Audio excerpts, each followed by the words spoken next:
Sheila looked out the window of the bus as they entered Hollybrook. Her heart fluttered, and she clasped her hands tightly in her lap. She craned her head and tried to see whether her brother was there waiting for her.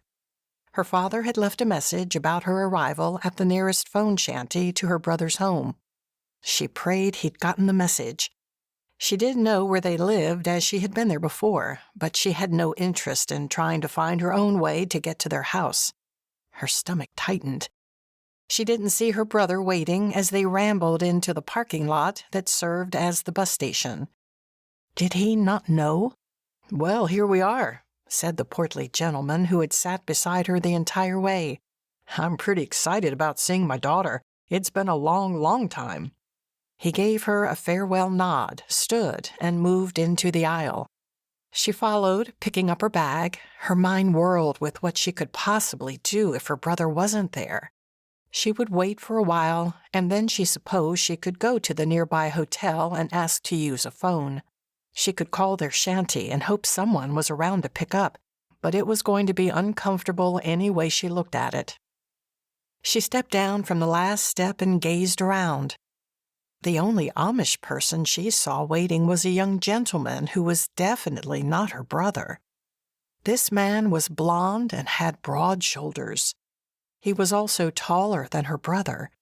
He seemed to be waiting for someone, but she had been the only Amish person on the bus. When he saw her, he took a step forward, and she swallowed hard. Was he there to pick her up? She didn't know him. She had never seen him before in her life. Had her brother sent a stranger for her? "Are you Sheila Studer?" he asked. "I am. I'm here to take you to John's place." She blinked. "Where is he? Is everything all right?" "He and the family are coming back from Isabel's kin. They wouldn't make it in time, so John had me come to fetch you." By the tone of his voice, he didn't seem any too pleased about it. "I see," she said. He glanced down at the small bag in her hands. "That it?" "Nay. My suitcase is in that compartment under the bus." Goodness, but did he think she would be staying for any length of time with only the contents in her small handbag? He left her and went over to where the driver was unloading a few pieces of luggage from the undercarriage. He glanced back at her, and she pointed to a worn brown suitcase. He picked it up and joined her again. "Buggy's over here," he said, gesturing with his head. Since there was only one buggy, it was hardly likely she would have been confused. She said nothing and followed him to the buggy. His stride was long, and though Sheila wasn't by any means short, she had to hustle to catch up to him. He put her suitcase in the back and then went around to the driver's side. She stood and debated for a quick second as to whether she should sit in front with him or in the back. In truth, she didn't want to sit beside him, but she decided it would look right funny if she crawled into the back. She settled into her place and barely got the door shut before he snapped the reins and they were off. After a few moments of silence, she asked, "What's your name?"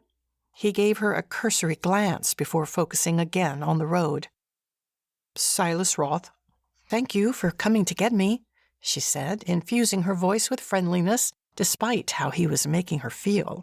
"It's a favor to John."